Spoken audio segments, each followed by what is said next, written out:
en rapide, le service départemental jeunesse, engagement et sport qui est rattaché donc au ministère de l'Éducation nationale, de la jeunesse, des Jeux olympiques et paralympiques et du sport, enfin voilà, mais qui change à peu près tous les mois de ministère. Et du coup, on a le pôle jeunesse, le pôle engagement, qui implique la vie associative, entre autres, et le pôle sport. Ça, c'est en très rapide. Et le FDVA en gestion depuis 2018. Voilà ce que je peux dire rapidement. Et après, juste, moi, j'essaierai de faire une présentation un peu rapide et adaptée, à ce que vous attendez. Et du coup, attendez que la présentation soit terminée pour poser les questions, parce que du coup, quand même, ça fait 2 ans qu'on fait ces webinaires avec la Prova et Fanny et Catherine, et du coup, on a déjà effectivement des questions, qu'on sait, qui reviennent à chaque fois. Donc voilà, je vais essayer de faire au plus ciblé. Très bien, merci. Alors, avant que Lucie, reprenne la parole, et vous parle des orientations, donc moi je suis Catherine, je fais partie de l'équipe, d'Aprova, et donc comme Fanny, vous l'a expliqué, cette, petite heure qui va être consacrée à une présentation va être dans un premier temps, la présentation de Lucie par rapport aux orientations du FDVA 2024, et moi j'interviendrai, je vous présenterai plutôt, le Contasso, pour ceux qui n'ont jamais déposé de demande. Pour ceux qui en ont déposé, ce sera un petit rappel avec toute la méthodologie du dépôt sur cette plateforme et quelques conseils, de complétude de dossier, mais aussi quelques petits conseils, par rapport au contenu, c'est-à-dire par rapport, au budget, par rapport, à la valorisation, enfin voilà, 2-3 choses, et comme vous l'a dit Lucie, on va dérouler, vous verrez, le contenu qui est assez, une présentation assez pratique qui reprendra des copies d'écran de ce que vous retrouvez sur, lorsque vous vous connectez, au compte Asso, et du coup, à la fin, je vous inviterai à poser vos questions, voilà. Si ça vous va, on procédera comme ça. Donc, sur le compte Asso, on parlera également donc, de la création pour ceux qui ne l'ont pas fait, mais également du compte rendu et puis, de la reprise des dossiers. C'est-à-dire qu'on peut commencer, à remplir sa demande et puis, s'arrêter sans perdre tout le travail qu'on a fourni. Voilà, ce sera tous ces petits conseils. Donc si ça vous convient, ben, Lucie, je te laisse commencer. Oui, et d'ailleurs, je suis en train de réaliser que là, je vais vous partager l'écran pour avoir un visuel quand même de ce que je vais évoquer. Il y a des diapos que je vais passer très vite. De toute façon, vous aurez ce diapo-là, donc vous aurez tous les éléments qu'il y a dessus. Donc quand je passe vite, c'est que vraiment, ça va pas nous faire gagner du temps d'en parler maintenant. Et comme je vais partager mon écran, je verrai pas moi ce qu'il y a dans le chat, ni les réactions. Donc du coup, n'hésitez pas à rallumer le micro si vraiment il y a un truc qui est pas clair ou qui est pas entendu. Enfin voilà. Donc partage d'écran. Voilà. Donc là, normalement, vous avez l'écran. Non. Alors, non. Ah, comment ça? Non. Oui. Ça y C'est est, ça y bon, est. ça commence. Là, vous avez l'écran. OK. C'est en train de se Très charger. bien. C'est en train de se charger. Ouais. Bon. Du coup, je vais faire très rapide sur les objectifs du FDVA, voire même vraiment très très peu, histoire d'aborder les 3 volets, parce que donc il y a 3 volets. Ensuite, je vous parlerai un peu plus des critères d'éligibilité. Et après, on va rentrer dans tout ce qui est priorité. Voilà, ce qui va vous concerner globalement. Est-ce que là, c'est affiché? Oui. OK, super. Donc les objectifs. Donc en très rapide, au départ, vraiment le financement FDVA, c'était sur la formation des bénévoles uniquement, et sont exclus les associations sportives parce que pour le coup, dans le champ sportif, il y a d'autres financements. Donc là, on a gardé ce volet formation des bénévoles. Et en 2017, on a rajouté à la charge du SDJUS une enveloppe pour le fonctionnement. Et donc là, pour ce volet fonctionnement, on s'adresse aussi aux associations sportives. Voilà. Donc, on a le volet formation, le volet fonctionnement et le volet projet innovant, qui a été un peu une adaptation au fur et à mesure du financement fonctionnement. Voilà. Financement global, c'est vraiment financement global. Donc là, pour le coup, on n'est pas dans l'étude du projet de l'asso, mais vraiment on est dans l'étude du projet associatif global et non pas d'un projet. C'est une des dernières subventions qui subsistent pour financer vraiment l'association globalement. Donc là, je vais un peu aborder chaque volet. Donc pour les formations des bénévoles, donc je rappelle que c'est vraiment à part les associations sportives, on est sur de la formation spécifique, donc vraiment pour les bénévoles. Donc on peut inviter des salariés, mais il faut qu'il y ait une majorité de bénévoles, donc au moins 8. Donc ça peut être sur du spécifique, c'est-à-dire vraiment en fonction de l'objet de l'asso. Par exemple, je pense à SOS Amitié qui fait de l'écoute, par exemple. Bah, du coup, ça va être vraiment une formation sur l'écoute, sur voilà, des, des personnes qui sont en détresse et qui ont besoin de parler. Et donc, il y a besoin de former les bénévoles. Et après, il y a les formations généralistes qui vont concerner toute la vie associative. Donc, comment on fait des statuts, comment on tient un budget, etc. Et donc là, du coup, en général, on est quand même, on priorise, nous, les associations comme la Prova, par exemple, justement, qui est centre CRIB, Centre de ressources et d'information pour les bénévoles, et qui propose ce genre de formation de manière gratuite à destination des assos, et donc déjà financée par l'État et par ailleurs. Voilà. Donc ça, c'est pour les formations.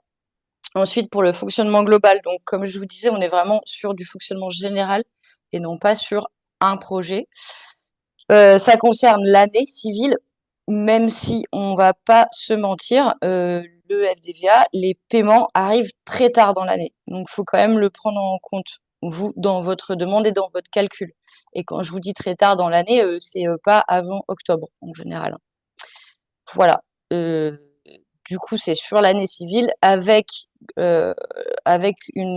6 mois de décalage. C'est-à-dire que ça peut être jusqu'en juin 2025. Enfin, l'enveloppe peut être utilisée jusqu'en juin 2025. Donc, on est sur du fonctionnement général, mais pas de l'investissement, donc pas du gros investissement, pas d'achat de véhicules, par exemple, ou immobilier ou autre. Quoi dire de plus là-dessus? En général, il faut au moins 1 an d'existence. Voilà. Ensuite, donc le volet 3, le volet projet innovant. Donc là, il y a des critères vraiment spécifiques au projet innovant, donc on prendra un peu plus de temps s'il y a besoin pour ça. Donc c'est vraiment un projet qui répond à un besoin, donc il faut pouvoir montrer quel est le besoin qu'on a étudié sur notre territoire. Et c'est un projet du coup qui est innovant et donc qui est une nouvelle façon de répondre à ce besoin. Peuvent être valorisés aussi du coup des nouvelles façons de vivre l'association, des nouvelles organisations associatives et, et une forte dynamique locale. Je continue, c'est bon pour vous? Du coup, les critères d'éligibilité, donc c'est être une asso loi 1901 et déclarée au répertoire national des associations. Voilà, donc il faut pouvoir montrer une première année de fonctionnement. Donc au moins un rapport d'activité de l'année et un bilan financier.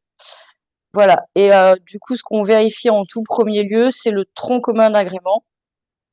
Donc, c'est répondre à un objet d'intérêt général, donc ne pas s'adresser à un cercle de personnes restreint. Présenter un mode de fonctionnement démocratique, donc là, c'est montrer qu'il y a des assemblées générales, par exemple, hein, et respecter les règles de nature à garantir la transparence financière. Donc voilà, avoir une transparence sur la trésorerie et la compta. Donc, ce qui s'est rajouté, c'est le contrat d'engagement républicain depuis 2021. Donc ça sera vraiment une case à cocher.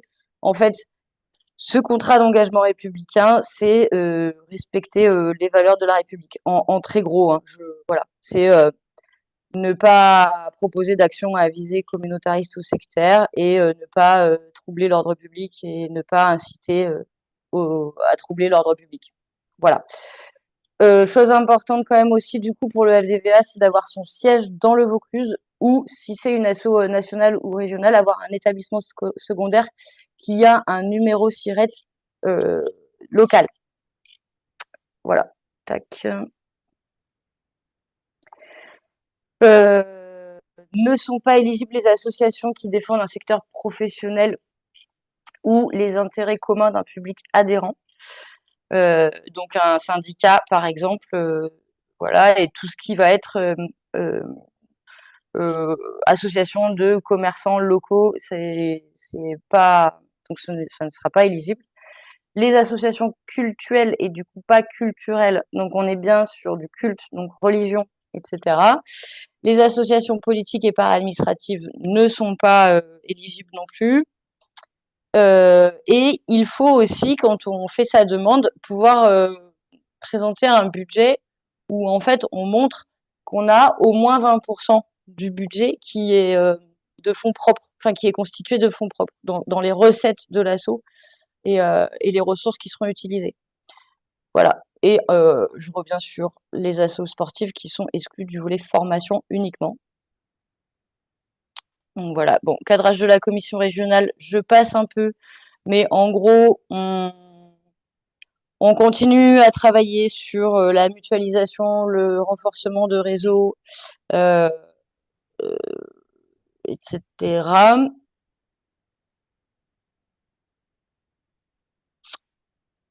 Voilà, bon, je reviendrai s'il y a besoin sur le cadrage régional, mais ce qui vous concerne plus, vous, c'est les priorités, parce que du coup, celles-ci sont déclinées au niveau départemental. Donc vraiment, les priorités de la région, c'est de soutenir les CRIB, donc les associations qui font du soutien à la vie associative.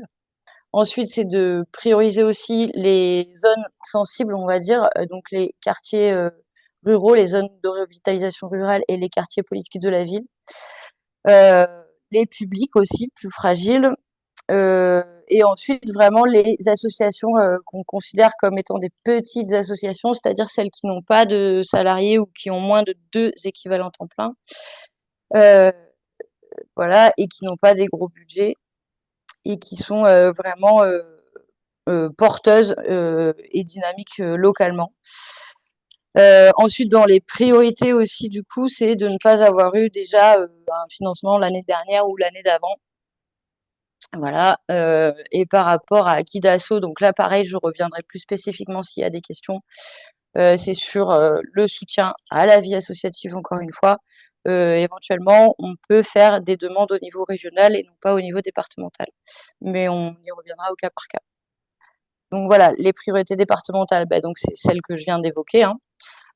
Avec en plus, on va essayer donc cette année encore de soutenir la formation des bénévoles et de travailler sur la mutualisation et au niveau régional également. C'est-à-dire qu'il y a un portail de la formation des bénévoles qui est proposé par le mouvement associatif depuis plusieurs années et qui est peu utilisé. Et du coup, en gros, c'est si vous êtes financé sur de la formation ou si vous proposez des formations à destination des bénévoles, comment les ouvrir aux autres assos et comment vous aussi, vous pouvez bénéficier des formations qui sont proposées. Voilà. Donc, sur le volet fonctionnement, donc là, c'est technique. Sur le volet fonctionnement, et aussi on utilise ces priorités pour la formation. Donc, en gros, c'est vraiment un barème. Donc, c'est sur le projet associatif global. On vérifie le tronc commun d'agrément, dont je vous ai parlé tout à l'heure, transparence financière, fonctionnement démocratique. Et on est sur des priorités vraiment objectives. Voilà. Donc, est-ce qu'il y a moins de 2 équivalents temps plein? Donc là, c'est 1 point. Est-ce qu'il y a un budget inférieur à 15 000 euros? C'est 1 point. Est-ce qu'il n'y a pas eu de financement l'année passée ou l'année d'avant? C'est 1 point.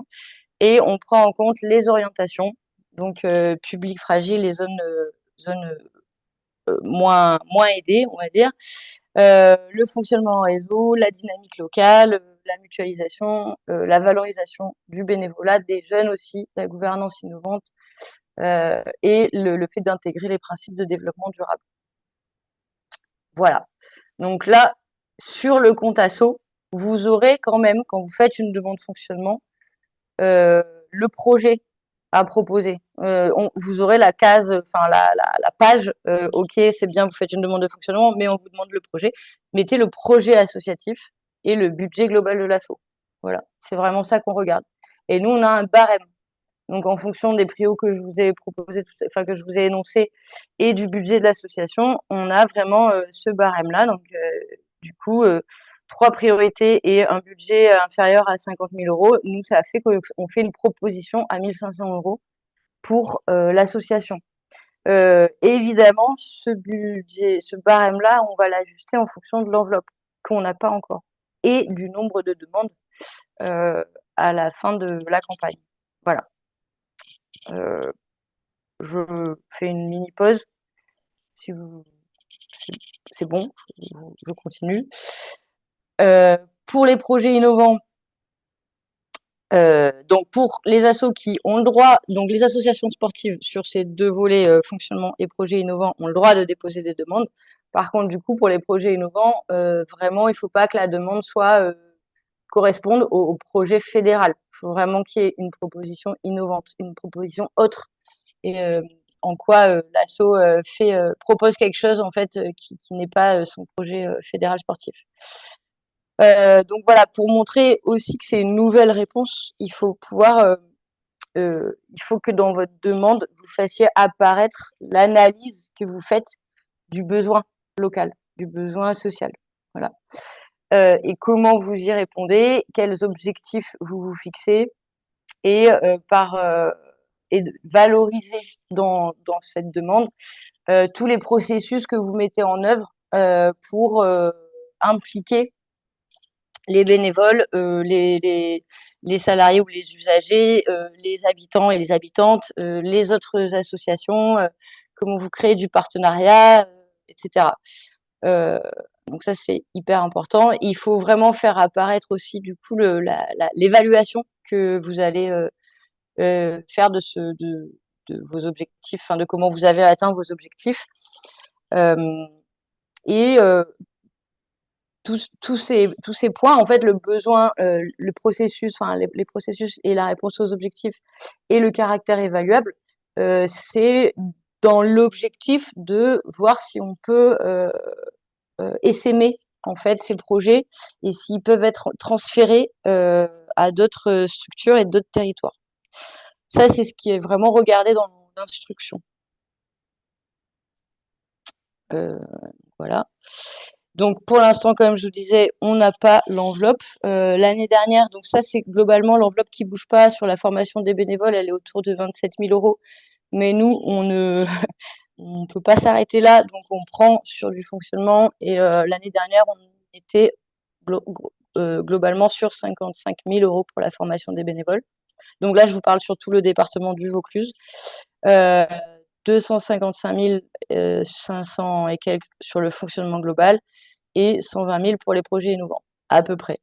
Sur le projet innovant, le montant maximum était de 5 000 euros. Dernier point, n'allez pas demander le maximum que vous pensez pouvoir avoir, en fait, parce que ça ne marche pas comme ça. Faut vraiment pouvoir justifier, en fait. Voilà, le but de cette subvention FDVA, elle est de répondre à un besoin associatif qui n'est pas comblé par ailleurs. Et du coup, c'est vraiment comment on peut soutenir financièrement l'asso, mais par rapport à une demande qui est légitime et qui s'argumente et sur comment vous allez flécher, vous, la subvention. Voilà, moi j'ai terminé. Normalement, on envoie donc la note d'orientation qu'on essaye d'écrire de manière la plus précisément possible. Et on joint aussi des pièces, donc souvent des copies d'écran et des tutos pour vous aider dans la démarche. Donc voilà, n'hésitez pas à les relire et, euh, et aussi à les transmettre si vous connaissez d'autres assos ou d'autres bénévoles qui n'ont pas eu ces documents pour vous aider. Voilà, je m'arrête là. Je vais donc couper mon micro et rendre la parole. Oui, j'en profite pour vous signaler, comme il y a des personnes qui se sont connectées entre-temps, que tous les documents qui sont projetés et les documents relatifs là vraiment aux notices et aux diverses FAQ qui ont pu être rédigés sont disponibles sur votre interface. L'interface dont je parle, l'interface Digiformat, c'est le lien que vous avez reçu pour, vous savez, remplir un questionnaire avant de vous connecter là aujourd'hui. Vous avez eu un lien pour remplir un questionnaire et donc en suivant ce lien, vous retrouvez tous les documents. Voilà, c'est tout pour moi. À toi, Catherine, je laisse prendre la Très suite. bien. Donc moi maintenant, on fera les questions, enfin comme Fanny nous l'a préconisé, on fera les questions après. Je vais faire la présentation. Alors, il y a quelqu'un qui a son micro qui est ouvert. J'ai désactivé C'est bon. le micro. Voilà, oui, c'est bon. Donc, c'est des petits conseils, une petite méthodologie pour mieux appréhender pour ceux qui ne connaissent pas mon compte asso, le compte asso, et pour pouvoir déposer son dossier. Voilà. Donc, c'est un petit pas à pas que vous avez déjà avec les orientations que vous avez déjà reçues, ce dont vient de vous parler Lucie. Mais on a essayé de de l'affiner pour que ça puisse répondre au mieux à vos questions. Donc ce compte asso, on va d'abord voir dans un premier temps les petites icônes que vous allez retrouver, ce qu'elles veulent dire, parce que c'est important, vous allez voir dans le déroulé. Et puis, on va, avant de dérouler toutes les autres fenêtres, on va s'arrêter sur les pièces justificatives, parce que avant de commencer sur cette application qui est en ligne, eh bien, il faut un peu de méthodologie et notamment il faut avoir réuni pour ne pas perdre son temps à ouvrir l'application, aller chercher des pièces que l'on va vous demander. Commencer par réunir des pièces justificatives pour se créer un petit dossier et pour après se lancer dans le dépôt de manière plus efficace. Je vais en reparler. Voilà. Donc, ce compte Asso, c'est une plateforme qui est donc dédiée aux associations et qui permet de faire différentes démarches administratives, dont demander des subventions pour les subventions d'État, pas forcément pour toutes les subventions, parce que d'autres collectivités ont d'autres plateformes.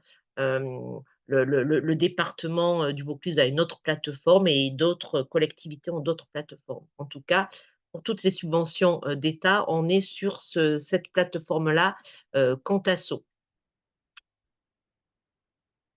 Donc, pour ce qui est des petites icônes que vous allez retrouver, donc je ne vais pas vous les décrire, on les a à l'écran. C'est des icônes qui sont suffisamment parlantes et que vous connaissez. Je vais juste m'arrêter sur celles qui sont importantes, qui sont les deux dernières, la différence entre télécharger et téléverser. Télécharger, c'est une icône que vous allez retrouver si vous avez déjà un compte asso et que vous avez déjà déposé des demandes de subvention et donc, du coup, vous avez déjà déposé des documents. Ces documents-là, qui vont déjà être sur votre propre compte, vous allez pouvoir les télécharger, c'est-à-dire les récupérer. Sinon, on parle de téléverser, c'est-à-dire que ce sont des documents que vous avez sur votre ordinateur et une fois la plateforme ouverte, c'est-à-dire que lorsque vous allez créer votre compte, vous allez téléverser sur la plateforme et sur votre compte et du coup, par la suite, vous pourrez les télécharger. Voilà, ça, c'est des notions importantes à savoir. Les autres icônes sont plutôt parlantes sur supprimer. Donc, on fait attention à ne pas supprimer les demandes de subvention qu'on est en train de créer. enregistrer. On verra que ça a de l'importance parce que ça n'enregistre pas forcément au fur et à mesure. Donc, de bien penser à enregistrer. Dupliquer, c'est une fonction qui peut exister sur des demandes de subventions que vous auriez déjà créées et que vous souhaiteriez dupliquer pour le recommencer. Dupliquer une demande de subvention, c'est pas forcément tout le temps pertinent parce que c'est quand même important chaque année de pas avoir le contenu, de réfléchir à une subvention qui colle bien à l'activité de l'année. Mais tout de même, vous avez la possibilité, sur des demandes de fonctionnement, de partir de la subvention de l'année d'avant et de pouvoir la dupliquer et bien entendu, de la modifier et d'y apporter les pièces nécessaires qui correspondent. Voilà pour ces petites icônes.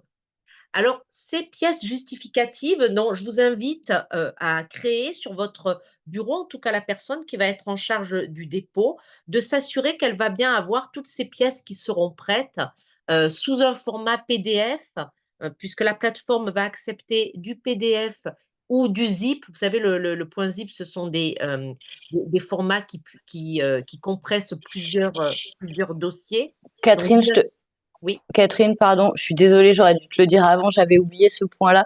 Nous, on peut pas ouvrir les zip.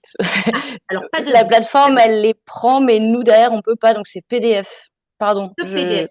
Mais de toute Mm. façon, non, mais tu as raison, Lucie, mais en fait, de toute façon, en règle générale, à chaque endroit où on va vous demander de téléverser une pièce, il y en a une seule. Alors, enfin, donc du coup, en règle générale, on a plutôt des PDF. Mais donc, du coup, de vous assurer que vous avez bien un fichier, enfin, le fichier que vous allez téléverser, c'est bien un seul format PDF. Vous Voilà. assurerez de bien les nommer également, ça sera plus simple. Donc, d'avoir vos statuts, les derniers statuts de l'association signés en PDF, la liste des dirigeants, c'est-à-dire un conseil d'administration, un bureau, une collégiale, avec les derniers membres à jour qui correspondent à la dernière assemblée générale, le rapport d'activité de l'année donc 2023, puisque nous sommes sur une demande de subvention 2024. Même si vos AG n'ont certainement pas eu lieu, on fait plutôt des AG dans le premier semestre et en janvier, elles ne sont pas forcément toutes faites. Mais en tout cas, un rapport d'activité qui, même s'il n'a pas été validé par une assemblée générale, sera validé par un conseil d'administration. Ou à défaut, si vous n'avez pas eh ben, le dernier rapport d'activité, par exemple de 2022, qui serait validé. La même chose pour le rapport financier, hein, un compte de résultat, même s'il n'a pas été validé, que le conseil d'administration aurait en tout cas voté. Un rapport CAC, CAC c'est commissariat aux comptes, s'il y a lieu, hein, parce que le commissariat aux comptes est obligatoire lorsque les associations reçoivent un montant de subvention et ou de dons supérieur à 153 000 euros. Donc là, il faut un rapport du commissaire aux comptes, mais vous pouvez très bien, sans avoir cette obligation-là, avoir malgré tout un commissaire aux comptes. Lorsque vous en avez un, vous le fournissez.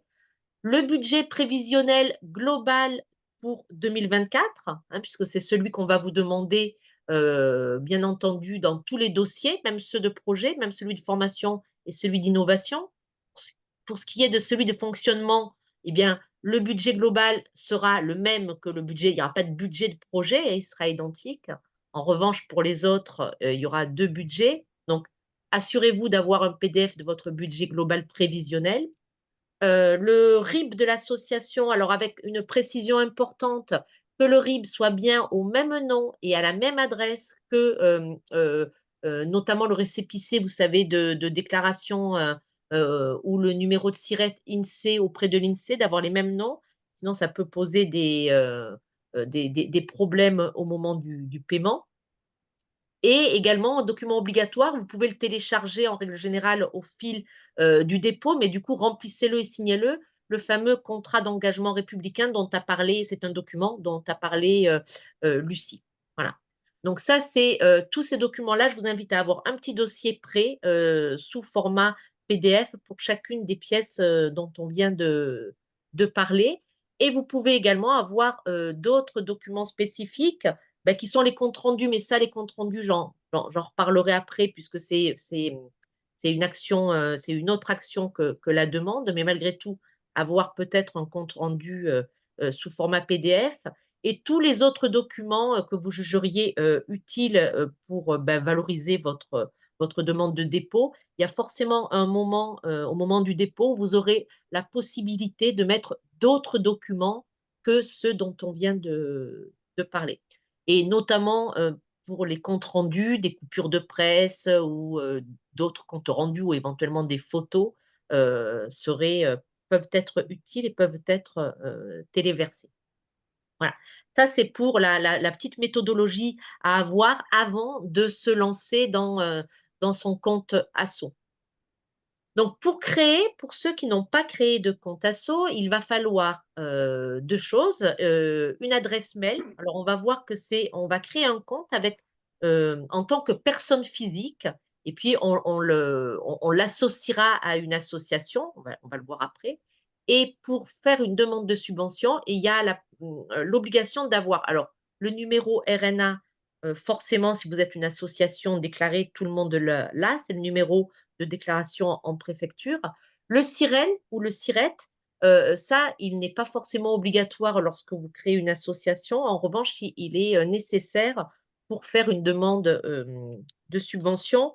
Ça, c'est le premier cas et il est également nécessaire lorsque vous devenez employeur. Voilà. Donc, si vous n'avez pas encore de numéro de SIREN, c'est une demande que vous pouvez faire directement. Alors, on l'a vu, il y a différentes démarches sur Contasso, vous pouvez faire cette demande de déclaration de numéro de SIREN, qui se fait en fait auprès de l'INSEE. Voilà, donc c'est une démarche, rapide pour obtenir le numéro. Donc du coup, pour créer son compte, il faut bien sûr avoir, on l'a vu, une adresse mail, être à jour de ses déclarations au greffe des associations, c'est-à-dire avoir un numéro de RNA et bien être enregistré à la préfecture, être à jour de ses déclarations auprès de l'INSEE, c'est le numéro de sirène, et je le rappelle donc, même nom et même adresse sur cette fameuse déclaration en préfecture auprès de l'INSEE et sur le RIB. Voilà. C'est plutôt important, c'est quelquefois, c'est pas toujours bloquant, mais ça peut être un problème. Quelquefois, les associations, ont un nom un peu long et puis ont un nom d'usage, voilà et sur le RIB, s'il y a pas forcément le même nom, ça peut poser des problèmes au moment du passage en trésorerie et pour le paiement.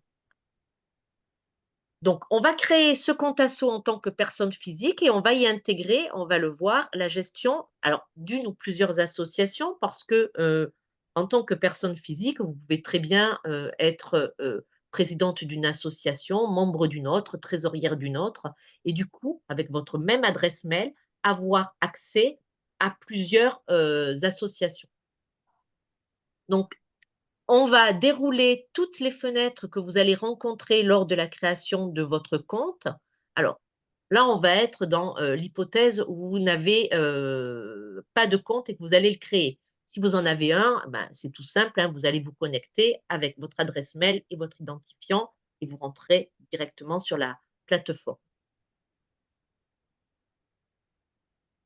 Vous allez créer votre compte en renseignant donc personnellement votre nom, votre prénom, votre adresse de messagerie et vous allez créer le compte. Alors, ce qui est important, c'est de savoir que le compte n'est pas lié à l'association, mais uniquement à la personne qui le crée. Après, il sera rattaché donc au compte.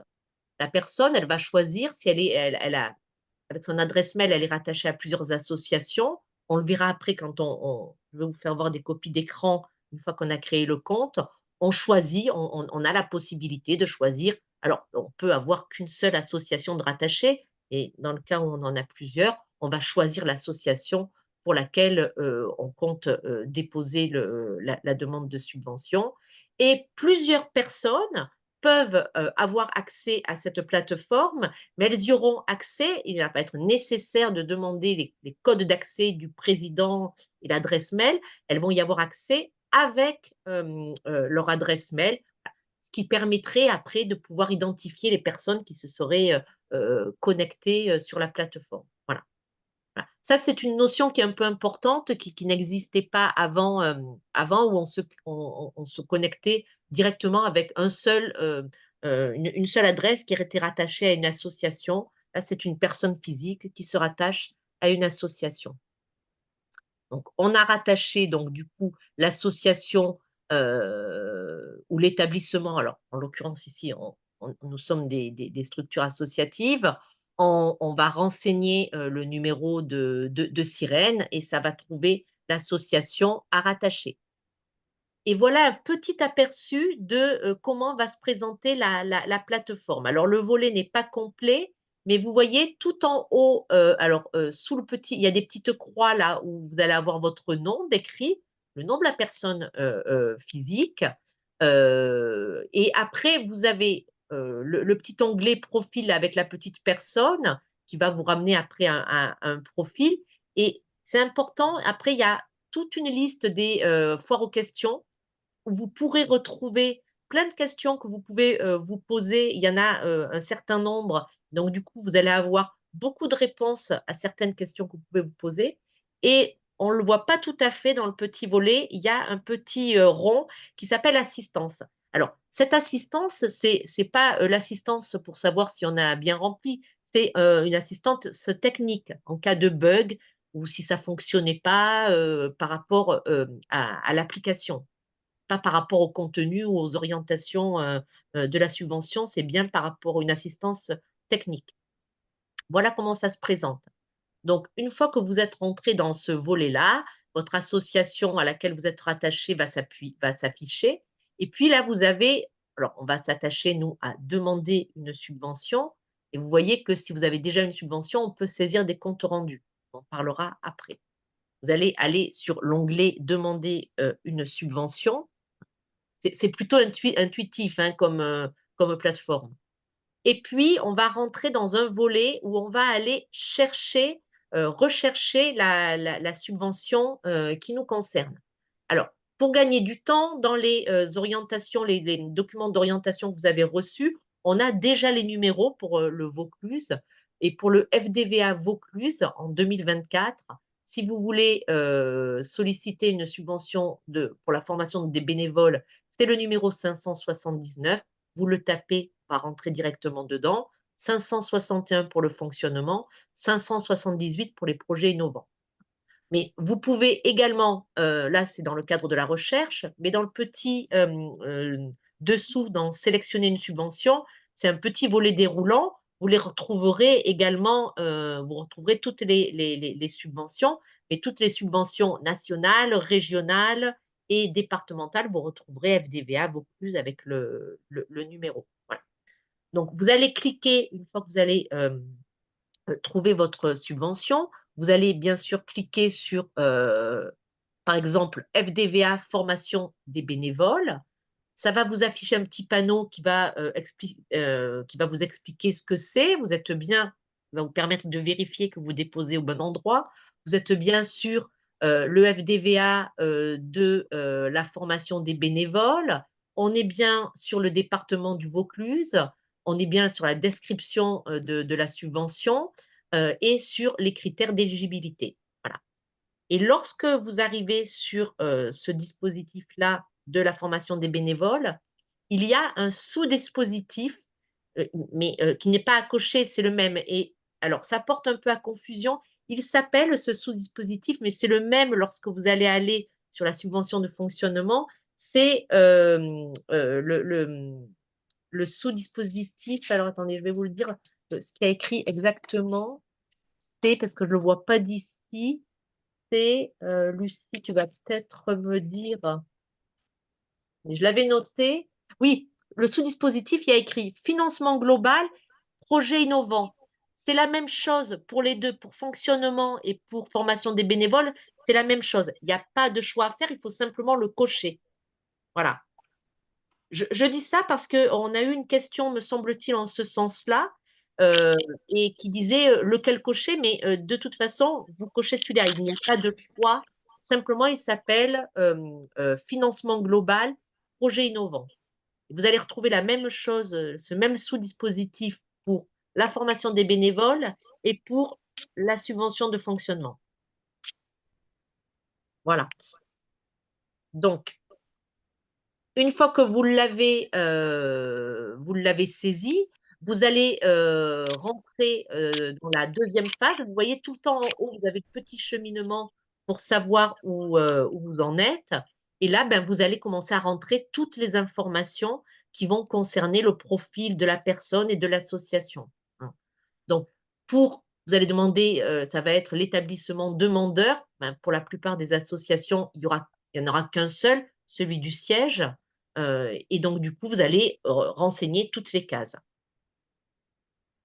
Donc ça, c'est la partie pour sélectionner l'établissement.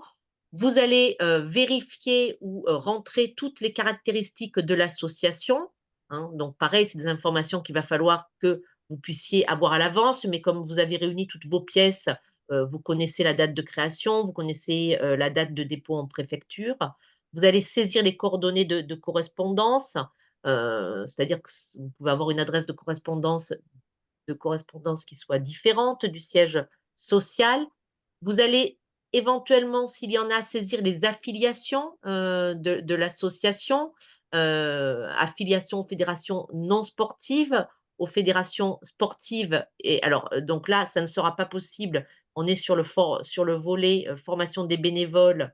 Les associations sportives, Lucie, vous la rappelez, sont exclues de ce dispositif de subvention. Vous allez pouvoir saisir si votre association a des adhérents personnes morales, ça pourrait être le cas. Par exemple, nous, à la Prova, nos adhérents sont d'autres associations, sont donc des personnes morales, même s'il y a également des personnes physiques. Vous allez pouvoir saisir les éventuels agréments de l'association. Alors, c'est pareil, pensez à avoir les dates si vous avez des agréments particuliers. On va vous demander de saisir les moyens humains de l'établissement, avec un distinguo sur vos adhérents, sur le nombre d'adhérents féminins, masculins, bénévoles, volontaires. Volontaires, on est sur, par exemple, des services civiques, en tout cas sur du volontariat, sur le nombre de salariés et en règle générale, les salariés, on on renseigne des équivalents temps plein, hein. Les équivalents temps plein, enfin, vous cumulez les temps partiels, par exemple, 2 mi-temps est égal à 2 salariés à mi-temps, c'est égal à un salarié à temps plein. Voilà. Donc toute cette partie-là sera à renseigner. Si vous n'en avez pas, vous ne renseignez pas. Vous allez sélectionner le représentant légal, le signataire et la personne chargée du dossier. Alors, ça, c'est important parce que vous pouvez très bien avoir, il ne s'agit pas que ce soit le président ou le signataire qui va remplir le dossier. Ça peut être une autre personne qui va être habilitée par le CA à remplir ce dossier. Donc, vous allez renseigner ces personnes-là. Vous allez joindre votre RIB, voilà, et on va. Alors, donc, attendez, alors on revient là, donc vous allez saisir le RIB et on va rentrer, sur les documents, à fournir.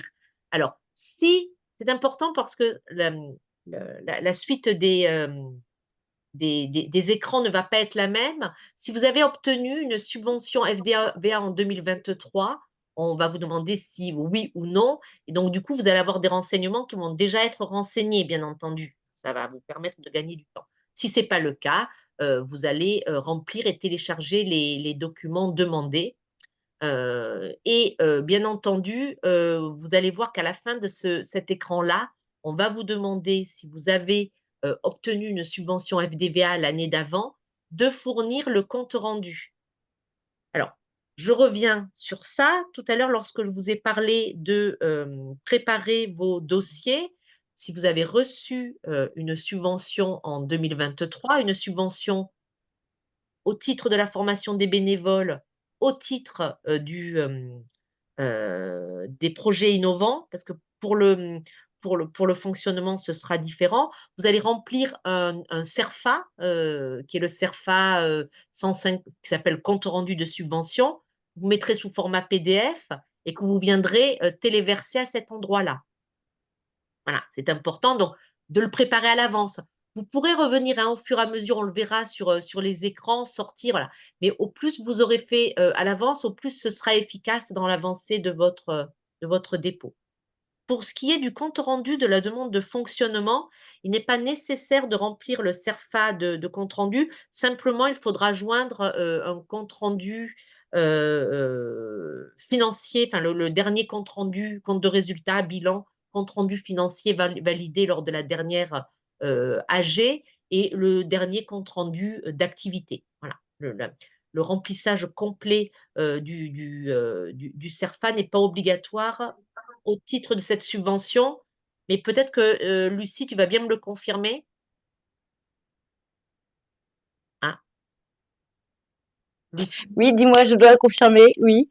Alors Que dois-je confirmer? que pour la subvention de fonctionnement, le compte rendu, il faut uniquement le bilan financier, le compte rendu. Il n'y a pas besoin de remplir tout le CERFA compte rendu. Non, effectivement, ça sera le rapport d'activité de l'année Voilà. précédente, en gros. Et le bilan Voilà. financier. Et le bilan financier. Ouais, c'est Ok. ça, pardon. Voilà. Et donc, toujours, enfin, j'en ai déjà parlé dans ce compte rendu, vous pouvez rajouter tous les documents que vous jugerez utiles pour valoriser le projet que vous avez réalisé. Voilà. Donc, une fois que vous avez fait ça, vous allez ajouter votre projet. Pour commencer, vous allez rentrer dans le contenu de votre demande 2024. En l'occurrence, là, on est sur la formation des bénévoles. Euh, alors, euh, alors, on n'est plus là, on est sur autre chose. Les diapos correspondent pas toujours à ce que je dis. On est plutôt là, on était sur du financement global, donc on est plutôt dans la demande de subvention, mais c'est quand même la même. Les fenêtres que vous allez retrouver, les écrans sont les mêmes, hein. Mais là, financement global, on est sur de la demande de subvention de fonctionnement global ou du projet innovant. Voilà. Donc, on va vous demander le type du projet. C'est un menu déroulant. Et puis après, ben, vous allez son intitulé, hein. Alors, ben, fonctionnement global de votre association, si c'est fonctionnement global. Si vous êtes dans de la formation bénévole, vous pouvez avoir un titre plus, enfin, en tout cas, bien évocateur. C'est toujours mieux. Et puis, vous allez rentrer dans tout le contenu avec les dates de réalisation, la période, les objectifs, la description. Je vais un peu vite et puis après, je vais vous parler d'autre chose. La place dans les objectifs ou dans la description, la place n'étant pas limitée pour le texte, vous pouvez compléter toutes les rubriques, c'est-à-dire que vous allez taper, elles vont bien s'afficher et on pourra bien récupérer tout le texte que vous allez écrire, hein. Voilà. Il s'agit de ne pas oublier à chaque changement d'écran, parce que vous pouvez appuyer sur suivant, d'enregistrer. Pourquoi? Imaginez que vous ayez un bug ou même que vous vouliez sortir de l'application parce que vous n'avez pas le temps de continuer, ça ne sera pas perdu. Voilà. Il se peut que de temps en temps, il y ait des bugs. Donc, à chaque fin d'écran, vous avez ce réflexe d'enregistrer. Les informations ne sont pas perdues. C'est plutôt important. Donc, ça va être après le contenu classique d'une demande de subvention, hein, les objectifs, le contenu, le public bénéficiaire, le territoire sur lequel vous allez intervenir et sur lequel porte votre projet, les moyens humains et matériels qui vont être nécessaires à la mise en œuvre de ce projet, avec un détail sur le nombre de bénévoles, de salariés impliqués dans le projet. Et une partie évaluation. Alors cette partie d'évaluation, elle est importante parce que c'est cette partie-là qui va vous permettre d'abord ben, de rendre votre projet pertinent à la lecture lorsque vous allez le déposer, mais c'est également celui qui, lorsque votre projet sera terminé, va vous permettre, en gestion de projet, on va parler d'ancrer, de pérenniser ou de réajuster votre projet. Voilà. Donc, ces indicateurs que vous allez fixer, vous pouvez fixer des indicateurs qualitatifs, les premiers auxquels on pense quand on parle d'indicateurs pour l'évaluation, ben, par rapport à un projet, ça peut être un questionnaire de satisfaction, mais on peut être également sur des indicateurs quantitatifs. On peut se fixer un nombre de personnes, un nombre d'ateliers, enfin, différentes choses qualitatives. Et vous pouvez rajouter autant d'indicateurs que vous voulez. Voilà. Bon. Après, il faut qu'il y ait une pertinence. Il ne s'agit pas de se trouver une kyriade d'indicateurs à trouver. Il faudra penser qu'après, il faudra falloir, lorsque vous allez rendre compte, il va falloir répondre à tous ces indicateurs. Il ne s'agit pas que ce soit non plus une usine à gaz. Mais ces indicateurs ont une vraie importance d'abord dans l'instruction de votre dossier, hein, par les services qui vont l'étudier, et puis après également pour le compte rendu et pour savoir si ce projet bah, sera pérenne de la même façon dans le temps, ou est-ce qu'il est il est à réajuster parce que ça n'a pas fonctionné, et pourquoi il n'a pas fonctionné par rapport aux indicateurs que vous vous étiez fixés. Voilà. Ça, c'est des contenus qu'on l'on retrouve sur toutes les demandes de subventions, et donc du coup, c'est pour ça qu'à la Prova, on propose des formations, on y viendra après, avec une petite méthodologie, à avoir pour pouvoir, rentrer dans ce contenu de façon, plutôt, efficace et pertinente. Une fois qu'on va avoir rentré ce contenu, on va passer à la partie qui va venir avant, le budget. C'est-à-dire que tout ce contenu qu'on va rentrer, on va le chiffrer. Alors, il faudrait qu'il y ait quelqu'un qui coupe son micro. Couper les micros. Alors attendez. Je vais me remettre là. Voilà.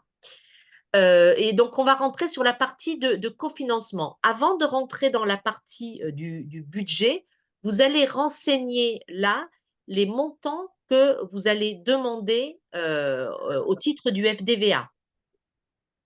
Donc vous allez rentrer, il va y avoir la ligne état qui existe déjà, et il va être rentré, donc là on était sur, un écran qui appartenait, à la région centre, mais là en direction départementale, il y aura écrit Vaucluse. Donc là, si vous êtes sur une demande de fonctionnement, vous allez rentrer le montant que vous souhaitez demander, et vous allez voir après où ça se reporte. Imaginons, vous voulez demander 1 000 €, vous allez écrire 1 000 € là, et si pour ce projet, vous avez d'autres cofinancements, c'est-à-dire que vous allez demander de l'argent à d'autres collectivités, à votre mairie, au conseil départemental, à l'État. Vous allez ajouter des cofinancements. Dessous, vous avez vu, il y a un petit onglet cofinancement, et il va s'afficher des lignes type nom, montant demandé. Voilà. Et tous ces cofinancements, alors s'il n'y en a pas, vous n'en ajoutez pas, hein, vous n'en mettez qu'un seul, et vous allez devoir renseigner tous les autres cofinancements de votre projet, ou tous les autres cofinancements de votre fonctionnement et de votre budget global de votre association, si on est sur une demande de fonctionnement global.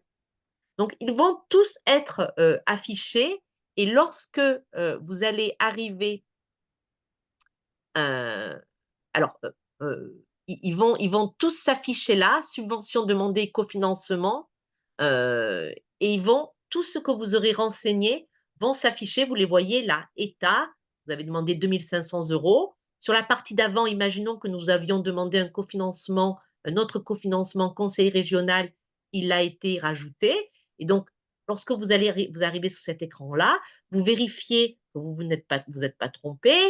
Vous pouvez supprimer, on a des petits onglets supprimer. Vous pouvez rajouter un cofinancement si vous en avez oublié un. Voilà. Et cette partie-là, elle va permettre, vous enregistrer bien entendu, pour que lorsque nous allons arriver sur le budget, toutes les lignes qui sont dans le rond à droite, montant reporté de votre saisie précédente, vont apparaître automatiquement.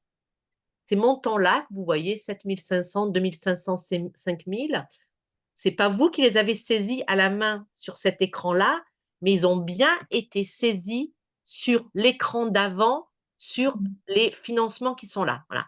C'est important parce que très souvent, les gens appellent en disant: «Mais j'ai pas la main, je peux rien rentrer». Non, on ne peut effectivement rien rentrer pour, la demande de subvention Et les cofinancements, c'est bien sur l'écran d'avant que vous rentrez ces financements-là. Voilà. Pour le reste, vous allez remplir votre budget global comme vous avez l'habitude de le remplir. Sur chaque grande ligne du plan comptable, les calculs se font automatiquement, hein. Vous allez saisir les lignes intermédiaires dessous et automatiquement, les grandes lignes, la ligne 60 achat, la ligne autres services extérieurs, va se remplir automatiquement. Il va pouvoir faire ses totaux en bas. Voilà. Donc voilà pour ce qui est du budget et donc là, on est bien sur le budget global de l'association. Vous avez dans la note d'orientation un petit explicatif et je pourrais répondre après aux questions si c'est nécessaire par rapport aux règles budgétaires. On pourra en reparler, hein. J'avance jusqu'à la fin et on en reparlera éventuellement. Voilà. Et ça, c'est la fin du budget, hein. C'est sur une page ou deux, mais sur la partie budget, il y a une partie qui est importante qui s'appelle les contributions volontaires en nature et valorisation. Voilà. Ces parties-là, ce sont des parties, notamment la valorisation du bénévolat, ce sont des parties que si l'on peut les quantifier et les justifier, on va pouvoir rentrer comptablement sur cette partie-là du compte de résultat. Ça s'appelle des comptes de classe 8 et notamment la valorisation du bénévolat qui est quelque chose qui n'est pas forcément au départ repéré dans nos budgets. Dans les budgets, on va pouvoir lire des rémunérations pour les salariés. La valorisation du bénévolat, c'est quelque chose qu'on doit pouvoir quantifier et présenter de façon très claire pour pouvoir traduire en chiffres. Parce que la participation du bénévolat, ce sont des coûts horaires qui vont s'apparenter à du salaire, en tout cas à une valorisation qui se placera sur cette partie-là du tableau. Je m'y avance pas plus, hein, c'est des éléments techniques, on pourra en reparler avant. Simplement, cette partie contribution volontaire en nature et valorisation du bénévolat, alors, les grandes choses qu'en règle générale vous remplissez, c'est cette valorisation du bénévolat, hein, et la contribution volontaire en nature, ça peut être des mises à disposition de salles gratuites, la mise à disposition d'équipements que vous allez pouvoir renseigner là. En tout cas, lorsque vous remplissez cette partie-là du tableau du budget, elle ne va en aucun cas changer le montant du résultat. C'est-à-dire que ce que vous remplissez du côté des charges, vous allez le remplir du côté des produits. L'idée étant, quand on met en avant cette valorisation ou qu'on relève cette contribution, c'est de dire que du côté des charges, c'est l'économie qu'on a, c'est le coût que ces contributions auraient coûté si elles n'avaient pas été volontaires, c'est-à-dire qu'on avait dû les payer. Et de l'autre côté, c'est la même chose, on met un même montant parce que c'est le montant de l'économie réalisée parce qu'elles sont volontaires. Voilà. Donc, en fait, elles sont tout le temps équilibrées, on rentre les mêmes montants et ça ne change en rien un résultat d'exercice ou ça ne change en rien, ça ne déséquilibre pas un budget. En revanche, on pourra le voir, ça augmente le pied du budget et ça peut avoir des incidences plutôt importantes par rapport à la proportion de subventions demandées. Donc, ça, c'était la partie chiffrée. Et puis, on arrive à la dernière partie du dépôt de demande où on va attester différentes choses et on va le signer. Et on n'oublie pas, une fois qu'on a fait tout ça, d'enregistrer, de transmettre le dossier à l'instructeur. Et il va partir en transmission et il sera instruit. Alors, avant de transmettre le dossier, c'est mieux de s'assurer qu'il est bien complet. C'est-à-dire, vous avez vu, là, la campagne, elle a commencé et elle se termine le 7 mars. Alors, bien entendu, je vous invite à à y travailler dès à présent et ne pas le transmettre le 7 à 0 heure, enfin à minuit moins 2, parce que si vous avez un souci, vous ne serez plus dans les temps. Mais en tout cas, lorsque vous le remplissez, c'est de s'assurer que vous avez bien joint toutes les pièces, que vous avez bien relu, que votre budget il est bien en concordance avec le contenu que vous avez demandé. Voilà. Ne pas se précipiter sur une transmission, parce qu'une fois qu'il est transmis, sauf à se rapprocher après des services qui pourront vous redonner la main, on ne peut pas sans arrêt redemander à corriger son dossier parce que, parce que ça risque d'être un peu compliqué. En tout cas, voilà la méthode, voilà le suivi. C'est exactement, ce suivi-là que vous allez rencontrer.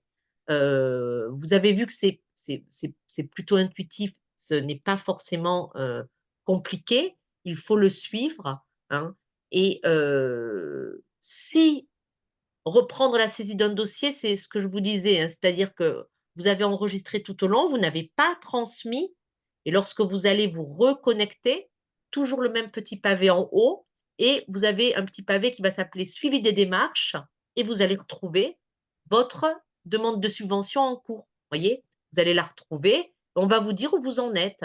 Là, si elle a été transmise, ben, on va vous dire que, c'est alors là, si c'est en cours de saisie, c'est que vous pouvez la reprendre. Si elle a été transmise, eh ben, ça vous le renseignera. Voilà où est-ce qu'on va pouvoir reprendre la saisie du dossier en cours. Voilà. Je vous invite, mais on va pas s'y arrêter, à aller, lire, parce qu'il y en a beaucoup et ça répond à beaucoup, beaucoup, beaucoup de questions, les fameuses FAQ et l'assistance pour les problèmes techniques, je vous en avais parlé. Je voulais juste vous dire qu'à l'Aprova, nous proposons des formations de 6 heures sur la demande de subvention et le budget prévisionnel. Des formations qui sont, enfin, très pratico-pratiques, qui permettent après de se lancer avec de bons conseils dans, la demande de subvention et de l'aborder, de façon plus sereine et moins comme un enfer à remplir. Ce n'est plus que du bonheur. Donc la formation prévue le 7 février est déjà complète à Avignon. On en a une, à Monteux, le 27 février. Si vous y avez une très, très grosse demande, on pourrait envisager avant, bien entendu, le 6 mars, on pourrait envisager, d'en faire une autre. Voilà. Donc je suis allée, plutôt vite parce que, je pense que maintenant c'est important de répondre à vos questions.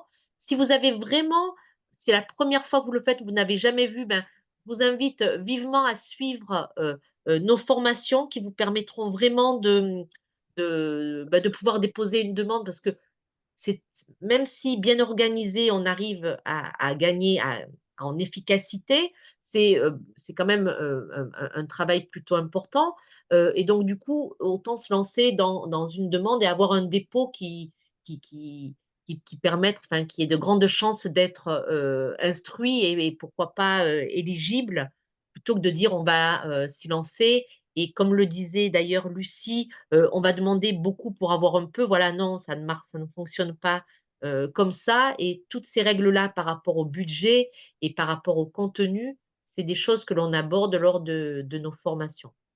Maintenant, si vous avez des questions précises par rapport à ça, je vais maintenant vous laisser la parole.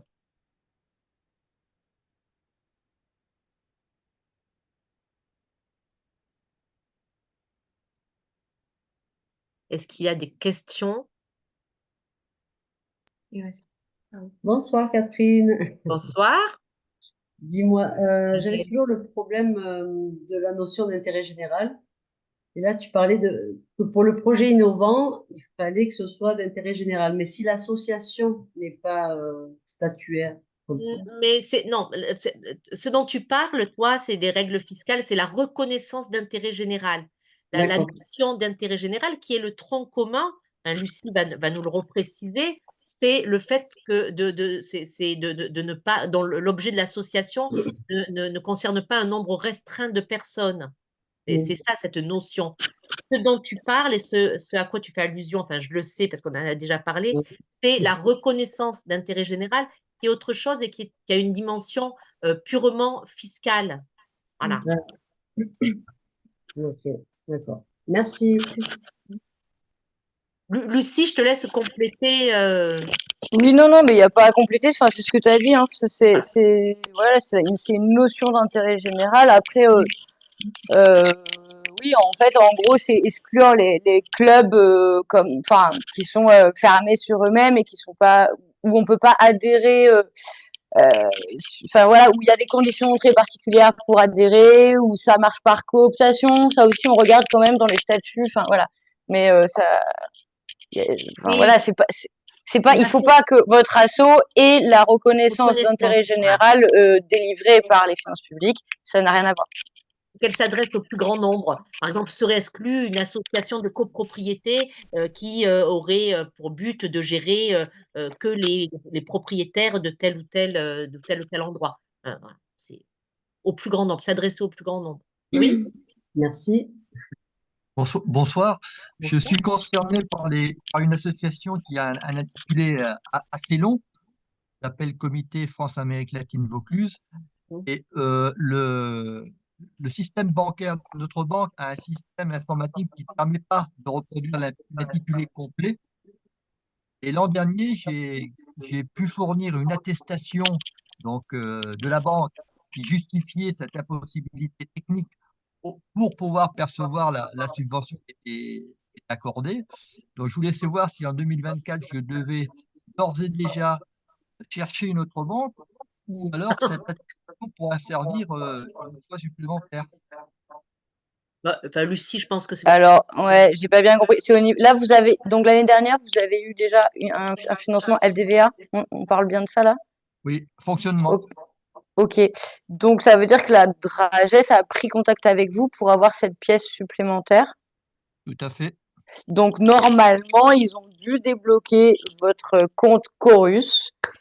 Mais j'avoue que cette partie-là m'échappe un peu. Je vous invite à m'envoyer un mail euh, pour que je passe aux personnes qui s'en occupent et qu'on vérifie tout de suite. Comme ça vous fait. Voilà, comme ça, s'il y a besoin quand même de faire des démarches, vous avez le temps. Hmm. Merci.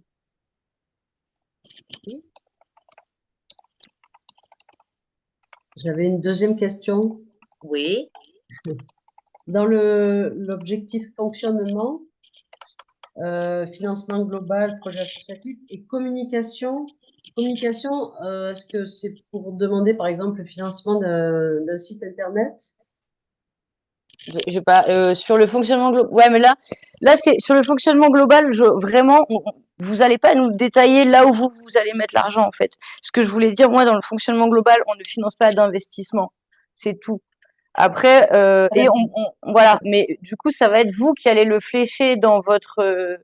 C'est vous qui allez ensuite décider où est-ce que vous mettez la subvention selon le barème que nous on aura. Enfin, par le biais duquel on aura instruit le dossier. Est-ce que c'est plus clair comme ça? Communication, c'est tous les frais de téléphone, enfin voilà, c'est tout. C'est large, mais ne rentrez pas là-dedans, Daniel. C'est pas la question. C'est le fonctionnement global de ton association. C'est tout. Enfin, c'est du loyer si tu as du loyer. Il y a peut-être des frais de communication. Il y a peut-être, mais c'est le fonctionnement global. Dans le contenu, tu ne vas pas détailler, D'accord, le d'accord. fonctionnement global, c'est pour que ton Ok. association fonctionne. D'accord, merci.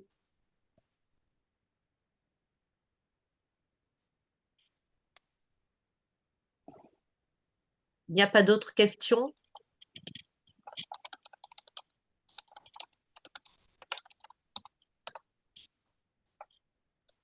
On arrête. Encore Encore une dernière. Ah, allez, avec plaisir. Non, parce que à un moment, vous avez parlé que les projets, ça doit être local ou enfin, régional, mais nous, souvent quand on fait des événements, c'est aussi européenne en fait. Parce qu'on est au comité du jumelage et du coup, on fait venir. Ok, oui, alors moi, ce que je vous propose, c'est qu'on s'appelle parce que sinon, ça va monopoliser Ouais. la fin. Voilà, vous avez besoin de peut-être vraiment plus qu'on en parle ensemble parce que c'est du jumelage. Ce qu'on a voulu présenter, c'était quand même globalement que en gros, ce qu'on va valoriser, nous, service jeunesse, engagement et sport, quand on va instruire vos dossiers et qu'ensuite, ils seront validés, parce que n'oubliez pas qu'ils sont validés par les parlementaires et par des représentants de maires et conseil départemental, etc. Il faut qu'on puisse, nous, valoriser l'ancrage local, la dynamique locale, mais ça fait partie des choses qu'on valorise. C'est pas exclusif, c'est pas excluant, ok, c'est juste des priorités. Voilà. Et donc c'est pour ça, là on va pas monopoliser. Euh, on en parlera ensemble. Voilà. Oui, Lucien. Oui, c'est vrai. Moi, j'avais une question. Est-ce qu'on peut poser donc une partie pour les associations sportives, pour le fonctionnement et pour les projets innovants? Moi, je sais sur la formation, c'est pas possible, mais dans ce cas-là, c'est possible. Oui, vous pouvez faire une demande pour chaque volet. D'accord. Voilà. Et du coup, comme je disais, faut que le projet présenté par l'asso sportive soit hors champ du projet fédéral. Voilà. Faut vraiment qu'il y ait. Enfin bon, après voilà, j'ai bien compris que vous avez compris. Je le dis de manière générale. Merci.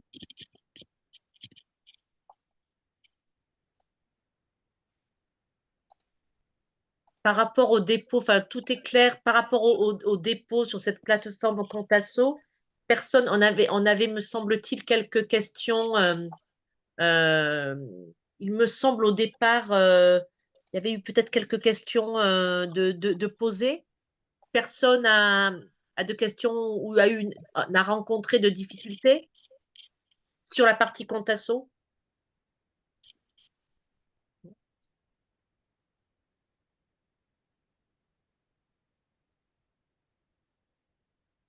Ok. En tout cas, j'ai l'impression que dans les questions qui avaient été posées en amont, j'ai l'impression qu'on a quand même à peu près tout brossé. Voilà, essayer le plus possible d'utiliser les outils qui sont mis à disposition. Oui. Voilà, parce on a chaque année de plus en plus de demandes. Là, nous, dans le service, on n'aura plus d'assistance administrative, donc ça va être un peu sport.